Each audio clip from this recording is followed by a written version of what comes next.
గమ్మతి వార్తలు. పని లేక పటేల్ ఇంటికి పోతే పాదగోడలకు పూత పెట్టమన్నట్టు కాంగ్రెస్ వాళ్ళ నుంచి ఏమవుతుంది. నేను మొత్తం నాటుకొని ఉన్నా, జనాల గుండెల్లో ఉన్నా. అందుకనే మళ్ళీ మా కారే ఎక్కుతారు, జనాలు కూడా మా కారుకే చేయకూడతారు. కాంగ్రెస్ వాళ్ళను ఎన్నడో కథం పట్టిస్తారు. ఎందుకు వీళ్ళు పని పాటల దగ్గర రాజకీయాలు చేస్తారు అంటే డిసెంబర్ 3 తారీఖు నాడు ఈ కథ మొత్తం ఉల్టా పల్టా అయిపోయాయి. ఇక మరి ఆ కథ నాడే ఇంకో కథ నడిచిందట. నువ్వు మరి ఆ కథ సంగతి ఎంతో మార్చుకుందాం పారి.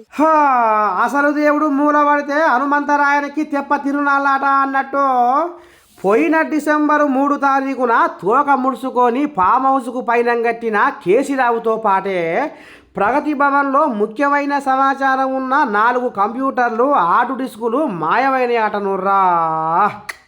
కేసీరావు ప్రగతి భవన్ గేటు దాటినాక ఏం ఆలోచన జరిగిందో, ఏమేం బదులుకున్నారో కానీ పాపం పండవండి చేసిన దొంగతనం ఏడ బయటపడుతుందో, ఎంతమంది బూరు వీకి చారు కాస్తారో అని ఇక ఒక ఆయన పొదువుకంగా వచ్చి చదువుకొని పోతుంటే సీసీ కెమెరాలల్లా రికార్డ్ అయ్యిందనుర్రా.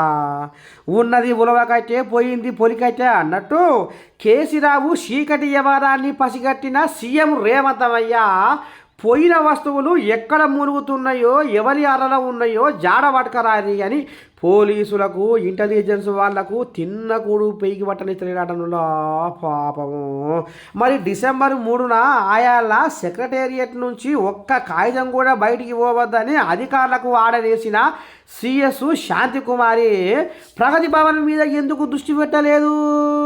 లోపటంగా ఏం వ్యవహారం నడిచింది, లోపాయికారి ఒప్పందం అన్న ముచ్చట మీద ఇక ఈ నోట ఆ నోట ఒకటే గుసగుస పెట్టుకుంటున్నాడనులా నిన్నయాల.